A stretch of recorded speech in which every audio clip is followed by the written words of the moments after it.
Join me right now on Kumite TV is the former Bellator light heavyweight champion, Liam McGeary. What's going on, Liam? How you doing, buddy? Good, man. How is life right now for you? Painful.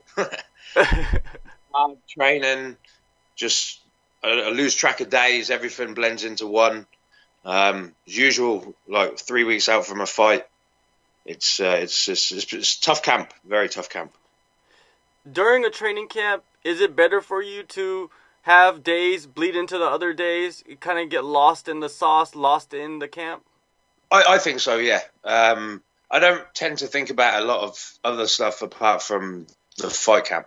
People will ask me questions, and I'm like, I have no idea what you're talking about. I know what I've got to do. What are you doing at the gym? I don't know. I'm just going to turn up at the gym. I know I've got to take my gloves, shin pads, and train. So this is all I need to know. Well, between May 2017 and February 2018, you had a rough patch with a couple setbacks, canceled fights.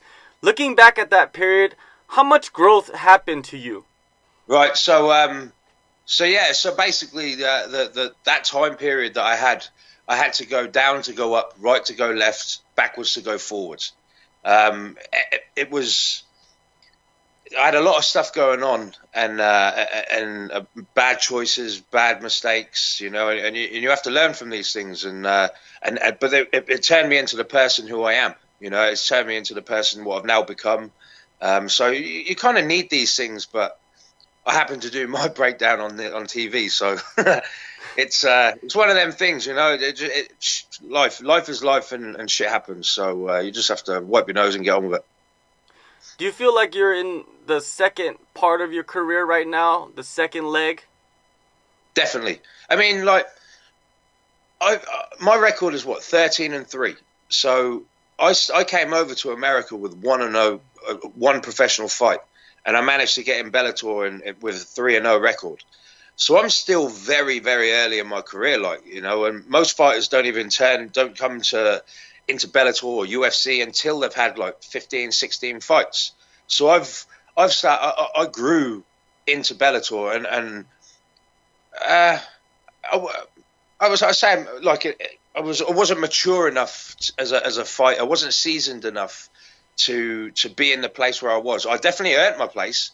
I could definitely hang with everybody. I proved that by knocking that. But I feel as though I had to grow myself as a person and as a fighter to get to where I am now, and that's where I hit the slump, and all sorts went on, and now I'm able to do my job, and I know what I'm doing, and I'm more than capable of holding my own. So yes, the second Liam McGeary 0.20 or whatever it is, is now in full effect, and I'm even more of a well-rounded fighter than I was. I had the two aspects, like jiu-jitsu and striking, but now I've added wrestling to my repertoire, and now it's full steam ahead. Yeah, it's incredible because you accomplished so much in your so-called first leg of your career. You had incredible performances. You got the title. Beat some big names, and now in your second leg, you come back after some time, and you get a big win over King Mo at Bellator 213. You sacrifice a lot with a young family and everything. How did it feel to finally get back home with that massive win? Well, I was home. It was in Hawaii. I lived 15 minutes away from the actual venue, so it was great to see the kids, to see my wife. It was all I needed that. It's good it's good balance. Yeah. Now that I after pushing so hard during the camp, I needed a little balance before I went into the cage to do what I needed to do. It makes things even more real, Like this is who I'm fighting for. This is people were saying I wasn't hanging around the hotel with all the other fighters. I didn't want to, I wanted to hang out with my family. I want to hang out with my kids. They're the reason why I turned into who I was, and now I'm doing what I'm doing. So why not let them settle me down and bring me back to reality before I go into a fight? You had some swelling on your leg after the fight. Was there some damage to the leg? No, just a bruise. Oh, kicking! I wasn't expecting that one. Now, the next step of your career is a rematch with Phil Davis at Bellator 220. I believe this is the first rematch of your career. Does it feel any different leading in compared to other fights?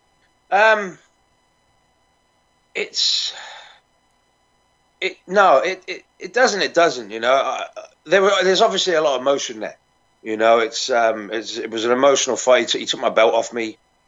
He beat me. Well, he led down on me for 5 minutes, and he did what he does. You know, Phil Davis is a great competitor.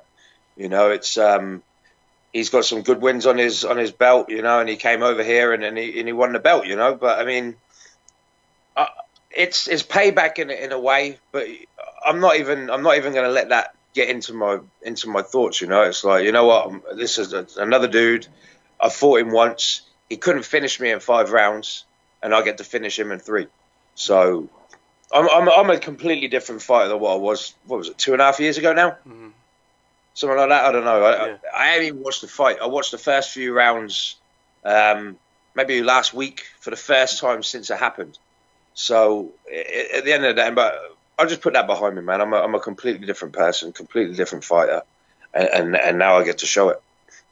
Yeah, well, you showed in your last fight that you are a completely different fighter. You have evolved so much in the past few years. I've gone up, man. You've gone up since that time? That was the beginning.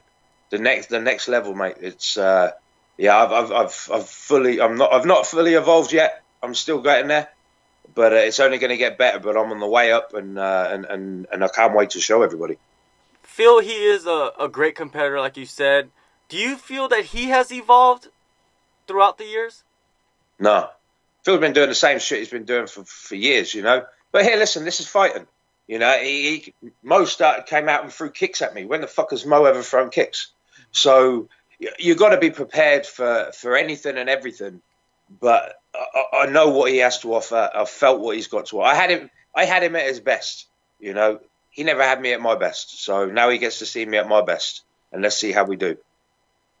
Your preparations have been at Huntington Beach Ultimate Training Center. Who are the coaches you are working closely with during this camp? Paul Herrera and Tiki Gosen. These guys have completely changed around. It's a proper fight camp, specifically set out training. I literally just, like I say, man, I just need to turn up. That's why it doesn't bother me what day it is, because I know I'm training for 6 days, twice a day. So literally I just rock up there, look at the coach, and he's like, right, you ready, stud? And I'm like, yeah, let's go. Small gloves today, big gloves today. We're doing this today. I was like, all right, sound, warm up. And that's all I need to know. I don't need to know any other ins and outs of anything. I don't really care, to be honest with you. I just want to do my training and get better. Having those types of professionals handle your camp, how much of a stress reliever is that for you? Massive.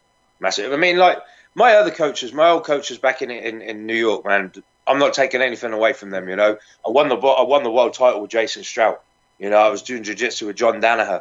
You know, so I got to where I got with those guys' help, but I needed something else. I needed to go up to the next level. You know, I had that 1.5 years out, come back, fought Phil.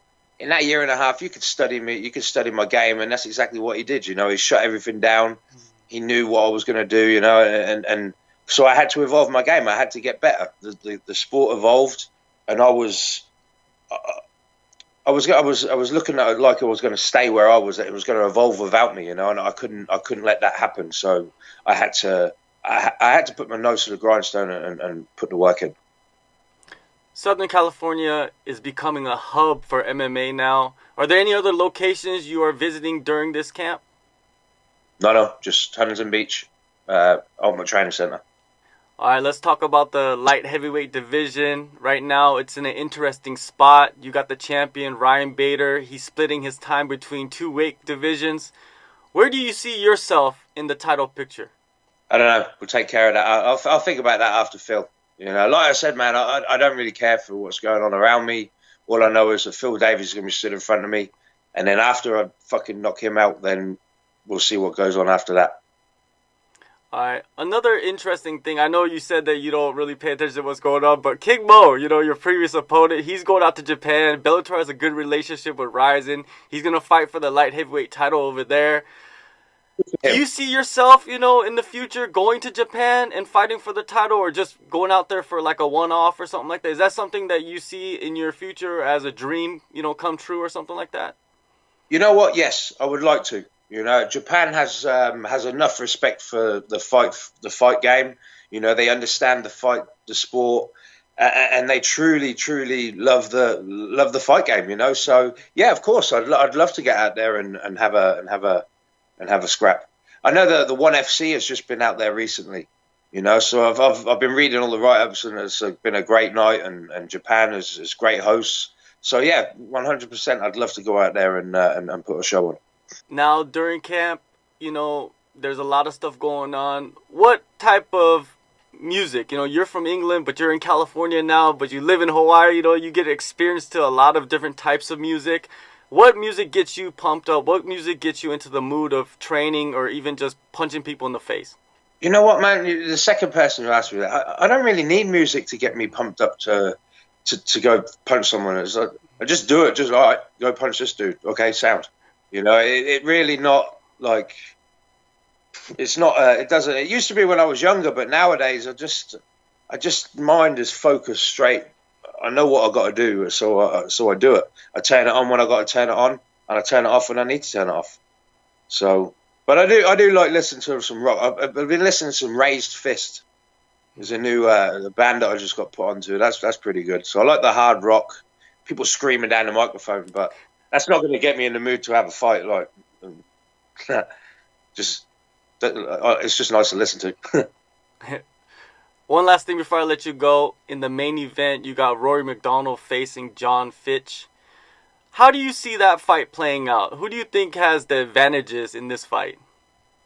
If it's like any other John Fitch's fight, it's going to go out like this. I don't know, man.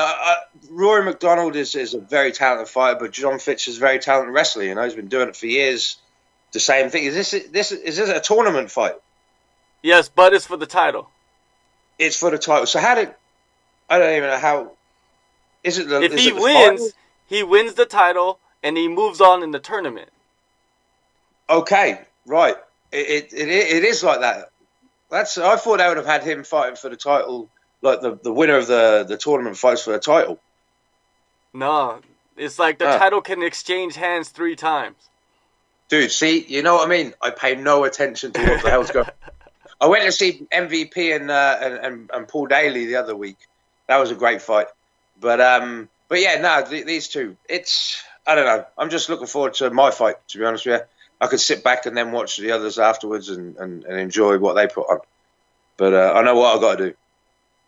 All right, April 27th, Bellator 220, San Jose, California. I could feel it, man, from you. I could feel the passion. I could feel the eagerness to get in there and get your win back and perform for the crowd. Thank you for your time, Liam. No worries, man. Thank you for having me on the show.